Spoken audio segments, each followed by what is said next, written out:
দাঁড়াও, কটা বাজে? 3:05। কোনো ভদ্র ঘরের ছেলে এত রাতে ঘরে ফেরে?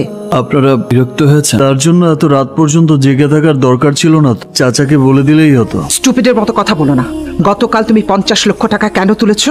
তোমার এত টাকার দরকার হলো কি কারণে? আমি টাকা চাওয়াতে জজ সাহেব রাগ করে আমাকে ব্ল্যাঙ্ক চেক দিলেন। হারামের টাকা যত বেশি খরচ করা যায় ততই মঙ্গল। এই হারামের টাকা মানে কি? চতুর্মুখী অধঃপতন দেখে মনে হয় তোকে আতুর ঘরে বিষ খাইয়ে মেরে ফেললেই ভালো হতো। আপনি চাইলে এখনো বিষ খাওয়াতে পারেন আম্মা, আমার একটুও কষ্ট লাগবে না। আসলে তুমি কি চাও বলো তো? ধ্বংস। মানুষ তো রং বেরঙের স্বপ্ন দেখে, এটা হবে ওটা হবে। কিসের এত কষ্ট তোমার বাবা? তোমার জীবনে তো আমরা কোনো কষ্ট রাখিনি।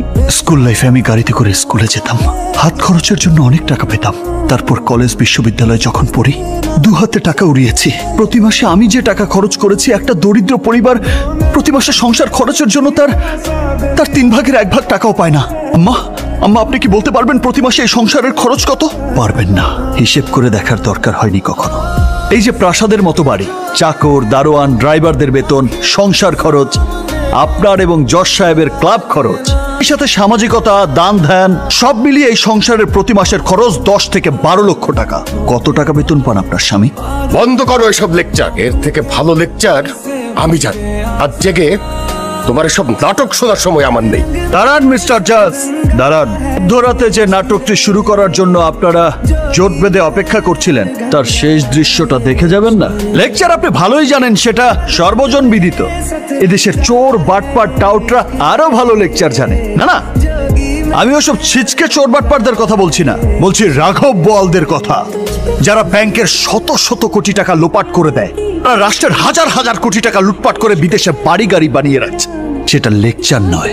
তবে আপনার সদয় অবগতির জন্য জানাচ্ছি যে বিবেক নামের একটি বৃক্ষ সম্প্রতি গজিয়েছে আপনারই গৃহে। আমার ধরুন এই টেবিলটার উপর একটা ফুটবল রাখা আছে। হঠাৎ কেউ এসে একটা লাথি মারলো ফুটবলটার গায়ে। এর উপর একটা ফুটবল রাখা আছে। হঠাৎ কেউ এসে একটা লাথি মারলো ফুটবলটার গায়ে। ফুটবলটা প্রচন্ড বেগে গিয়ে লাগলো দেয়ালে এবং দ্বিগুণ বেগে ছুটে এসে লাগলো আপনার শরীরে। আপনি জজ সাহেবকে নিয়ে বেসামাল হয়ে পড়ে গেলেন এই ফ্লোরে। জজ সাহেবের কপাল ফেটে গেল এবং তাহার 2খানা দন্ত ঝরিয়া পড়িল। তাহলে ফুটবলটার কি করার থাকতে পারে? বলুন আম্মা, কি করার থাকতে পারে? কি হয়েছে তোর বাবা? এসব কি বলছিস তুই? যা শোনার জন্য আপনারা রাত জেগে অধীর আগ্রহে বসে আছেন, আর আমারও বলা দরকার আম্মা।